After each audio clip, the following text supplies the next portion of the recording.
I never thought a simple receipt would be the thing that shattered my world.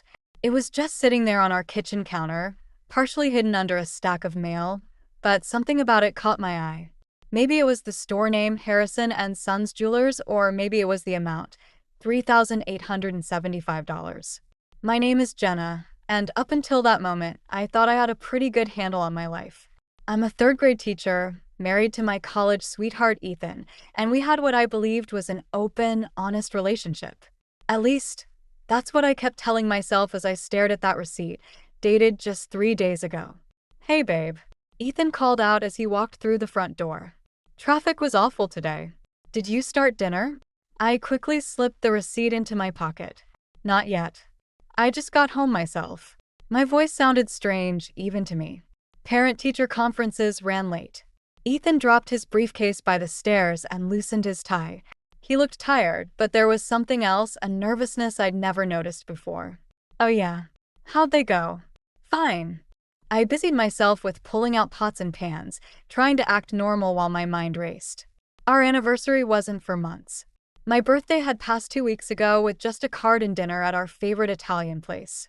Actually, something interesting happened today. He was scrolling through his phone, barely looking up. One of my students' parents works at Harrison and Sons Jewelers. A complete lie, but I watched his reaction carefully. His thumb stopped moving on the screen for just a fraction of a second. She was telling me about some of their new pieces. That's nice. He cleared his throat. Listen, I might have to go out of town next weekend. Vanessa needs help with some financial paperwork for the house. Vanessa. His sister. The same sister who'd been borrowing money from him for years, despite her well-paying job. The same sister who always seemed to need Ethan's help at the most convenient times. Again. I tried to keep the edge out of my voice. Didn't you just help her last month? She's going through a rough patch, Jen. You know how it is being a single mom. I turned to face him fully. Do I? Because what I do know is that Chloe's father pays generous child support, and Vanessa makes 6 figures at her firm. Can we not do this right now? Ethan ran a hand through his hair, a gesture I used to find endearing. Now it just seemed like a tell. I'm tired, and I've got a presentation tomorrow. I wanted to pull out the receipt. I wanted to demand answers. But something held me back. Maybe fear, maybe intuition. Instead, I watched him head upstairs to shower, leaving me alone with my thoughts and a growing knot in my stomach. Later that night, as Ethan slept beside me, I lay awake scrolling through our joint credit card statements. The jewelry store purchase wasn't there. He must have used his personal card, the one he'd insisted on keeping separate for work expenses. My phone buzzed with a text from Susan, my mother-in-law. Lunch tomorrow? Need to talk. Something in her message made my heart race. Susan had always been more of a mother to me than my own, and she had an uncanny ability to sense when things weren't right. I typed back a quick yes and set my phone down, turning to study my husband's sleeping face. After 10 years together, I thought I knew every line, every expression. But now, in the dim light from the street lamp outside, he looked like a stranger. Tomorrow I'd have lunch with Susan. Tomorrow I'd start asking questions. But tonight, I lay in the dark, clutching a jewelry store receipt for a gift I never received, wondering just how many other secrets were hiding in plain sight. Susan chose a quiet corner table at Riverside Cafe, far from the lunch crowd. I could tell by her expression that this wasn't going to be a casual catch-up. She hadn't even touched her tea. I saw Vanessa yesterday, she said, folding and unfolding her napkin. She was wearing a beautiful sapphire pendant. Brand new, she said. My stomach dropped. Sapphire. Ethan knew they were my favorite. That's interesting. I took a sip of water, trying to steady my voice. Did she mention where she got it? Susan's eyes met mine. Jenna, honey, I think you already know. Before I could respond, the cafe door chimed. Vanessa walked in, designer handbag swinging, Chloe trailing behind her. My niece's face lit up when she saw us. Aunt Jenna. Chloe rushed over for a hug, and I held her tight, breathing in the familiar scent of strawberry shampoo. What a coincidence, Vanessa said, though her tone suggested it was anything but. The sapphire pendant gleamed at her throat. Mind if we join you? Susan shot me an apologetic look. I forced a smile, shifting to make room for Chloe beside me. Vanessa pulled up a chair, arranging herself like she was posing for a photo shoot. We were just discussing career options for Chloe, Vanessa announced. I told her she could be anything she wants. Doctor, lawyer, CEO. She paused, her smile sharp. Though some people are content with simpler paths. I felt Chloe tense beside me. I want to be a teacher like Aunt Jenna, she said quietly. Vanessa's smile tightened. Sweetie, you're so bright. You could do so much more. Actually, Susan cut in. Jenna just got nominated for Teacher of the Year. Third time, isn't it? How nice, Vanessa said, examining her manicure. Though I suppose with a teacher's salary, you and Ethan must struggle sometimes.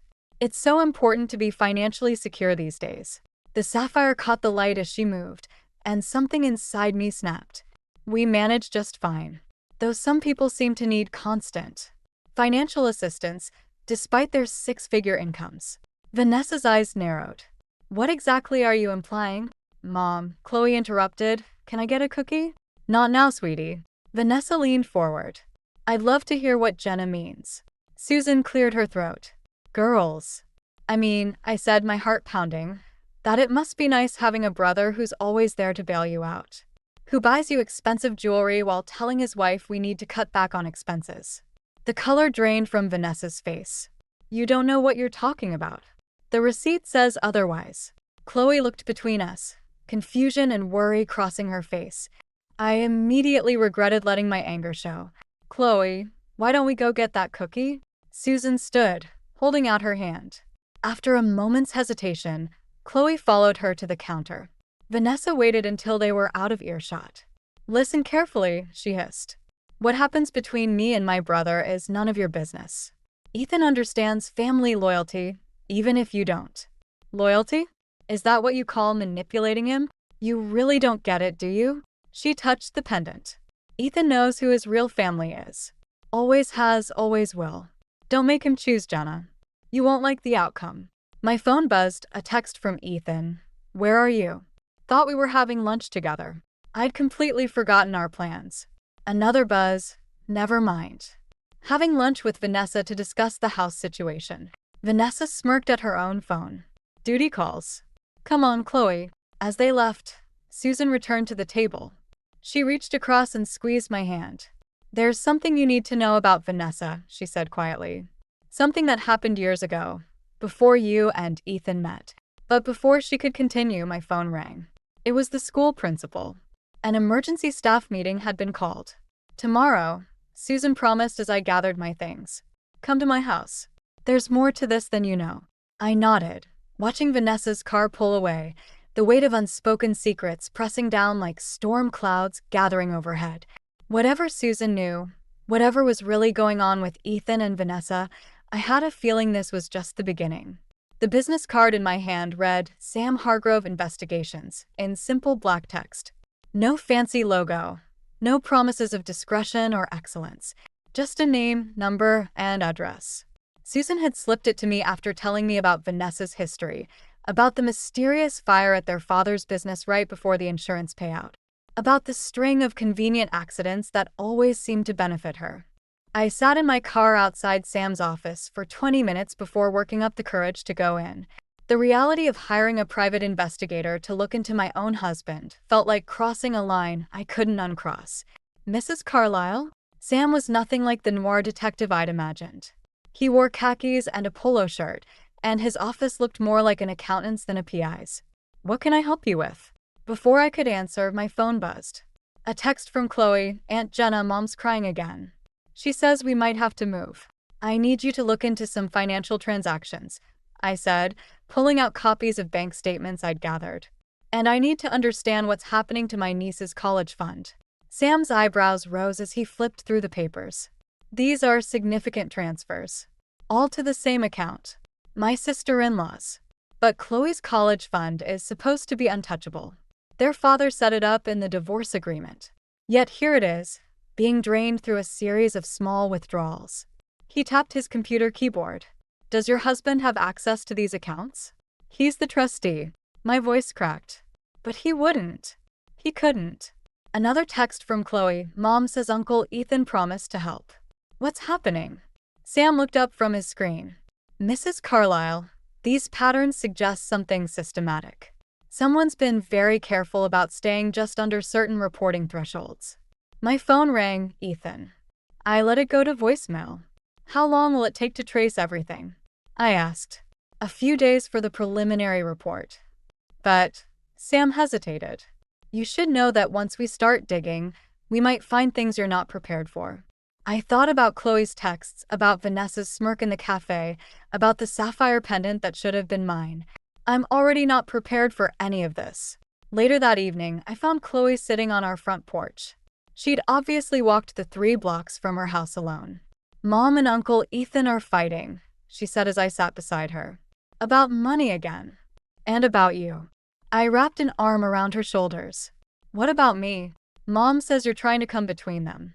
That you don't understand about family. She looked up at me, her eyes too serious for a 9-year-old. But your family too, right? Before I could answer, a car screeched to a halt in front of our house. Vanessa jumped out, fury radiating from every movement. Chloe, get in the car right now. Vanessa, she's upset. Let her. Stay out of this. Vanessa grabbed Chloe's arm. You've done enough damage. Ethan may be too blind to see what you're doing, but I'm not. What I'm doing? I stood up. I'm not the one draining my daughter's college fund. Vanessa froze. Behind her, another car pulled up, Ethan's. What's going on? He demanded, looking between us. Ask your sister about Chloe's college fund, I said. Ask her about all the money she's been taking. Don't you dare, Vanessa hissed. Ethan, she's having me investigated. Your own wife. Ethan's face went pale. Jenna, is this true? In that moment, watching him look at me with shock and betrayal, I realized something crucial. He already knew. He'd known all along. Get in the car, Chloe, Vanessa said quietly, triumphantly. Your aunt and uncle need to talk. As they drove away, Ethan and I stood in the growing darkness, the weight of unspoken truths hanging between us like a storm about to break. My phone buzzed one last time, a text from Sam. Found something. You need to see this now. Sam's office felt colder at night. He spread photographs across his desk. Surveillance shots of Ethan and Vanessa outside various banks, coffee shops, restaurants. But it was the documents beside them that made my hands shake. These are transfer records from offshore accounts, Sam explained. Your husband's been moving money through shell companies for years. But here's where it gets interesting. He pointed to a highlighted section. These transactions started right after your father-in-law's death. The insurance money, I whispered. Vanessa said it barely covered the debts. There was no debt. Sam's voice was gentle. The business was profitable. The insurance payout was substantial. And most of it disappeared within months. My phone buzzed. Ethan again. 17 missed calls now. But why would they?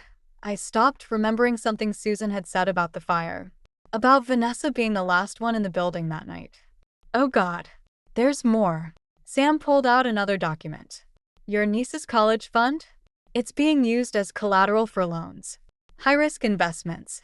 All channeled through companies registered to Vanessa. A knock at the office door made us both jump. Through the frosted glass, I recognized Susan's silhouette. I followed you, she said when I let her in. After what happened with Chloe, I knew you'd be here. She looked at the scattered evidence. You found it, didn't you? The truth about the fire. Mrs. Carlyle, Sam started, but Susan cut him off.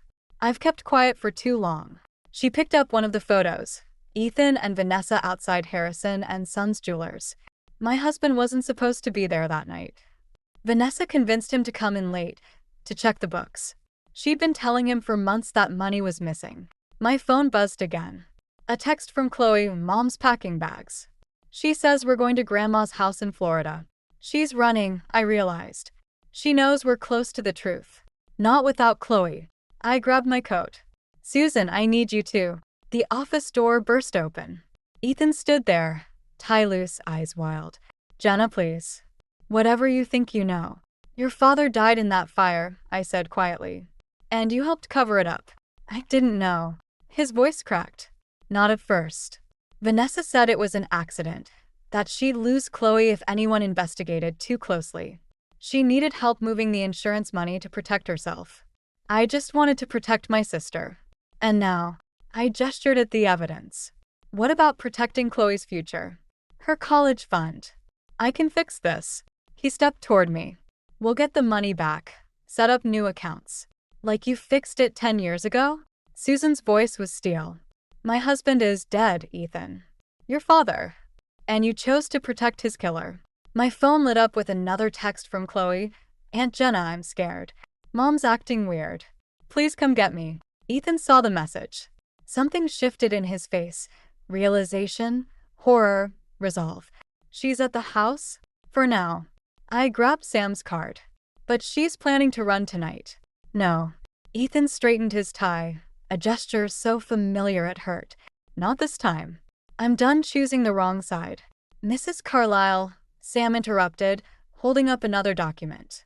These recent transfers, they're not just about hiding money anymore. They're liquidating everything.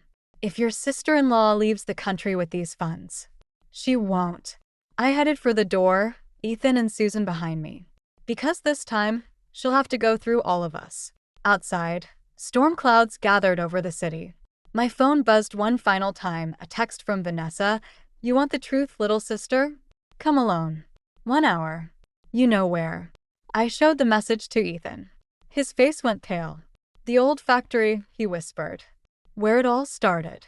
The first drops of rain hit the pavement as we rushed to our cars, each of us knowing that tonight would end where it began, in fire and truth. Injustice long delayed. The old factory loomed against the stormy sky, its broken windows like dead eyes staring down at us. Ethan grabbed my arm before I could head inside. Let me go first, he said. I know how Vanessa thinks. That's exactly why you're staying here. I pulled away, remembering all his past choices. Call the police. Tell them everything.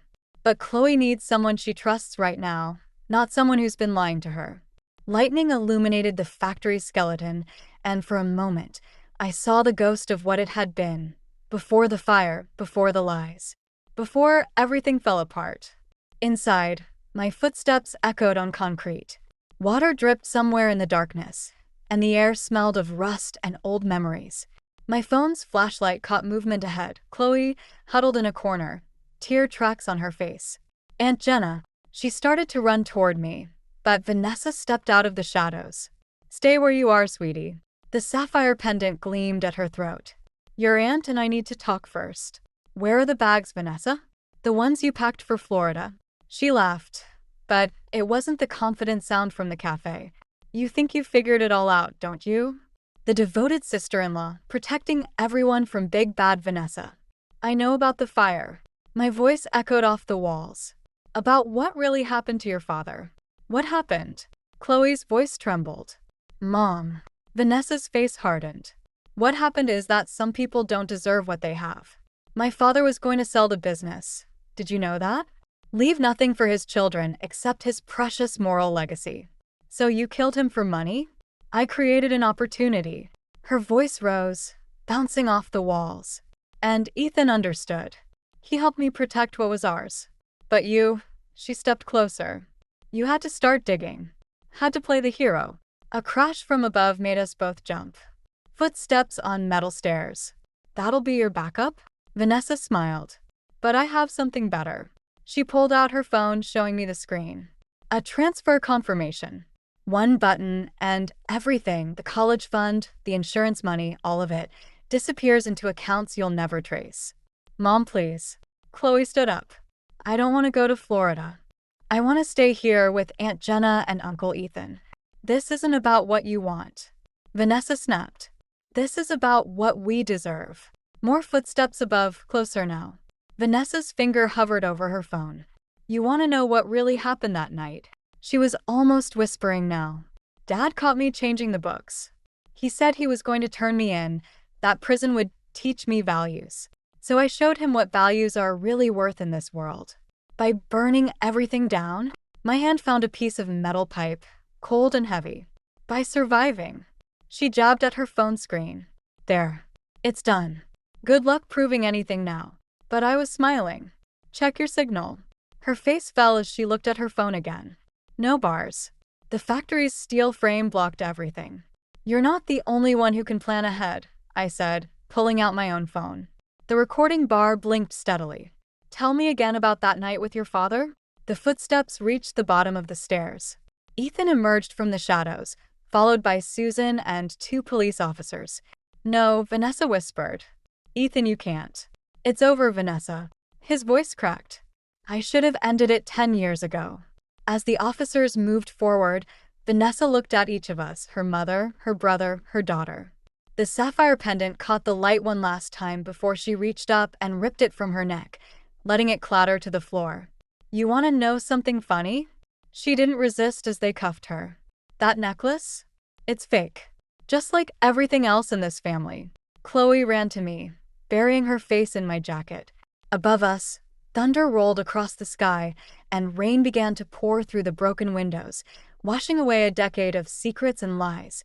The police station's fluorescent lights made everything look harsh and unreal.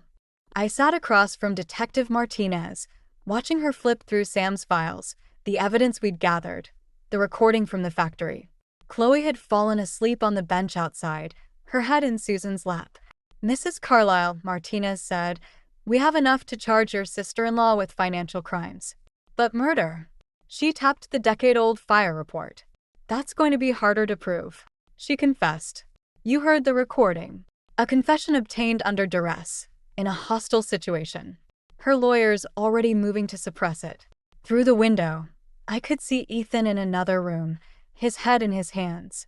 He hadn't looked at me since we'd left the factory. There's something else. Martinez slid a new document across the table. We found this in Vanessa's house. It's a contract signed by your husband last week, transferring your home into a trust controlled by Vanessa. The room tilted sideways. That's not possible. He wouldn't. It's his signature. Notarized. A knock at the door interrupted us. Sam entered, looking grim. You need to see this. He placed his laptop on the table, playing security footage from Harrison and Sons Jewelers. There was Ethan, buying the sapphire pendant. And next to him, smiling, was a woman who wasn't Vanessa. That's Claire Morgan, Martinez said. Vanessa's lawyer. They've been working together for months, preparing for this. The pieces clicked together with sickening clarity. The jewelry receipt I'd found wasn't for Vanessa at all. It was for Claire. Ethan hadn't just been helping his sister, he'd been planning to leave with someone else. Mrs. Carlyle? A uniformed officer appeared at the door. Your niece is asking for you. In the hallway, Chloe looked small and lost under the harsh lights. Is Mom going to jail? Before I could answer, Claire Morgan strode in, her heels clicking on the linoleum. Not if I can help it. She smiled at me, wearing a familiar sapphire pendant. In fact, I have a proposition that might help everyone. Susan stood, placing herself between Claire and Chloe. Haven't you people done enough? This isn't about us. Claire's smile never wavered. It's about Chloe. Vanessa's willing to make a full confession about the financial crimes, return most of the money on one condition. She paused, letting the words hang. Full custody of Chloe goes to Ethan and me. You can't be serious. But I saw Ethan through the window, now standing watching us. Think about it, Claire continued. A fresh start for everyone. Chloe gets a stable home, away from all this ugliness. Vanessa serves a lighter sentence. And you. She gestured at the station around us. You get to walk away knowing you did the right thing. The right thing. My voice shook. Like burning down a building with someone inside? Like stealing a child's future. Aunt Jenna. Chloe's hand found mine. I don't want to go with them. Claire's smile hardened. Unfortunately, that's not your decision. The custody papers are already drawn up. Ethan signed them this morning. Through the window, Ethan finally met my eyes. There was no remorse there, no conflict. Just emptiness. You have until morning to decide, Claire said, turning to leave. Either way, things change tomorrow. After she left, Susan pulled me aside. There's one thing we haven't tried. She pressed a key into my hand. Your father-in-law's old office at the house. There's a safe behind his portrait. I never told anyone, not even Ethan. What's in it? I don't know. But the night before the fire, he called me. Said he'd found something that would change everything. She squeezed my hand. Be careful. If Vanessa finds out. I looked at Chloe, still watching us with worried eyes, then at Ethan through the window, now deep in conversation with Claire. The weight of the key felt like lead in my palm. "I'll go tonight," I whispered. "But first, I need you to take Chloe somewhere safe. Somewhere they won't look." Outside, thunder rolled across the sky again, like an echo from the factory. But this time, it felt less like an ending and more like a warning of what was still to come. The old Carlisle house stood dark against the night sky, but I knew we weren't alone. A car I didn't recognize sat in the shadows of the driveway, Claire's Mercedes. Of course they'd be here, searching for anything that could help their case. Sam's voice crackled through my earpiece. "Security systems disabled. But hurry, police can only delay processing Vanessa's confession for another hour." I used the garden key Susan had given me, slipping in through the back door. Voices drifted down from upstairs, Ethan and Claire, arguing about something. The home office was on the first floor, past the kitchen where I'd first found that jewelry receipt. It felt like a lifetime ago. The portrait of Richard Carlisle hung exactly where it had for decades, his stern eyes watching as I carefully lifted it from the wall. The safe was there, just as Susan had said. My hands shook as I entered the combination she'd given me. Richard's wedding anniversary. "It's not here." Claire's voice grew closer. "Your mother must have moved it." "She doesn't know about the safe," Ethan replied. "Keep looking." The safe clicked open just as footsteps reached the stairs. Inside lay a single USB drive and a sealed envelope addressed to Susan. I grabbed both, but as I turned to leave, the office light flicked on. "I had a feeling you'd try something like this." Vanessa stood in the doorway, having somehow made bail. She looked different without the sapphire pendant. Smaller, desperate. "Hand it over." "How did you get out of jail?" "Money talks. And Claire walks." She stepped into the room. "Did you really think I wouldn't have a backup plan? That I'd let you destroy everything I've built?" More footsteps above. "Down here," Vanessa called out. "She's got it." I backed toward the window. "Your father knew, didn't he? That's what's on this drive. What you really did with the company money before the fire. You don't understand. I had to protect us, protect Chloe. The company was failing. The company was fine. You were stealing from it. Give me the drive, Jenna." Ethan appeared behind Vanessa, Claire at his side. "Please. We can still fix this." I pulled out my phone, holding it up. "Sam, you getting all this?" Loud and clear, his voice came through the speaker, along with the police officers outside. Vanessa lunged forward, but I was ready. Sidestepping her grab, I slammed the office door shut, catching Claire's arm as she reached for me. The USB drive fell, skittering across the floor. "No." Vanessa dove for it, but another hand got there first. Susan stood in the connecting door to the library, drive in hand. "Enough, Mom." Vanessa's voice cracked. "How did you?" "I've been here all along, waiting to see what you'd choose." She held up the envelope. "Your father wrote this the night he died. He knew what you were doing, Vanessa. But he loved you enough to give you a chance to confess. And now," Claire demanded, "what's your plan? Turn them in? Destroy your own family?" "Family?" Susan's laugh was bitter. "Family doesn't kill each other for money. Family doesn't steal a child's future." She looked at Ethan. "Family doesn't betray the people who love them." Red and blue lights suddenly flooded the room. Outside, police cars surrounded the house. "It's over," I said quietly. "The real confession isn't on that drive, Vanessa. It's been in your mother's hands all along." Understanding dawned in Vanessa's eyes as Susan pulled out a recorder, the same model their father had used in his office. The one that had been running the night of the fire. "I'm sorry," Ethan whispered, but I couldn't tell who he was talking to. As the police entered, I watched the last pieces of the Carlisle family's facade crumble. But underneath the ruins, something else remained. Something built on truth rather than lies, on justice rather than revenge. Through the window, I saw Chloe step out of Sam's car, Detective Martinez at her side. She looked up at the house, not at her mother or Ethan, but at me. And in that moment, I knew that sometimes protecting family means being strong enough to break it apart first. 6 months later, I stood in my classroom, erasing the day's lessons from the whiteboard when I heard familiar footsteps in the doorway. "Ready for the hearing tomorrow?" Sam asked, leaning against the doorframe. I set down the eraser. As ready as anyone can be to watch their sister-in-law's sentencing. The past months had unfolded like scenes from someone else's life. Vanessa's trial for her father's murder. Ethan's plea deal for his role in the financial crimes. Claire's disbarment. Through it all, Chloe had shown a resilience that still amazed me. Aunt Jenna. Speaking of resilience, Chloe appeared behind Sam, wearing her backpack.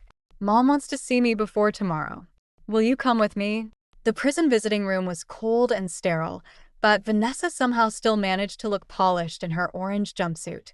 The sapphire pendant was long gone, replaced by shadows under her eyes that makeup couldn't hide. You've grown, she said to Chloe. Are they treating you well at Susan's? Chloe nodded, her hand finding mine under the table. Grandma's teaching me to bake. And Aunt Jenna helps me with homework every day after school. I'm sorry, Vanessa said suddenly, the words seeming to surprise even her. Not for what I did. I thought I was protecting you, giving you the future you deserved. But I'm sorry for how I did it.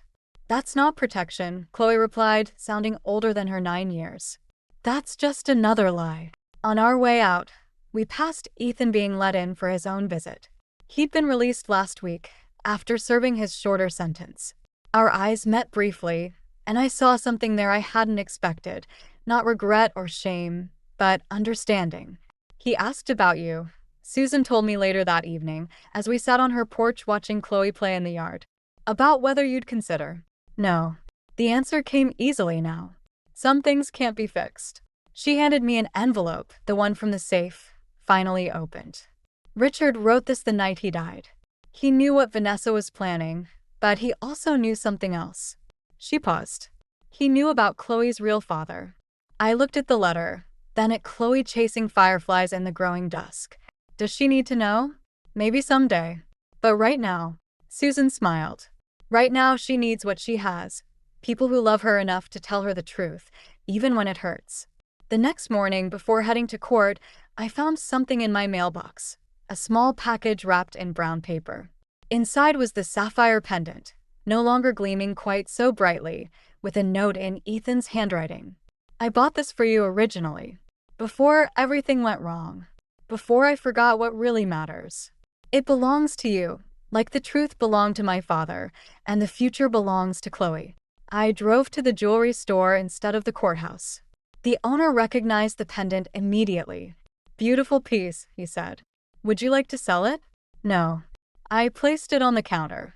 I'd like to trade it for something else. A locket, maybe. Something a young girl might like to keep her memories in. That evening, after the sentencing was done and the reporters had gone home, Chloe and I sat on the porch swing at Susan's house. She turned the locket over in her hands, opening it to see the tiny pictures inside, her with me, with Susan, with her teachers and friends. Is this my family now? She asked. Family is complicated, I said, thinking of Vanessa in her cell, of Ethan trying to rebuild his life, of Susan keeping decades of secrets to protect those she loved. Sometimes it's not who you're born to, but who you choose to become. She leaned against me, the locket clutched tight. Above us, stars began appearing in the darkening sky, each one a tiny light pushing back against the darkness. Like truth against lies, like love against fear, like the endless choice between what's easy and what's right. Then I choose this, she whispered. I choose us. Sometimes I've learned the greatest revenge isn't in destroying what hurt you, but in building something better from the ruins. Something true. Something that lasts.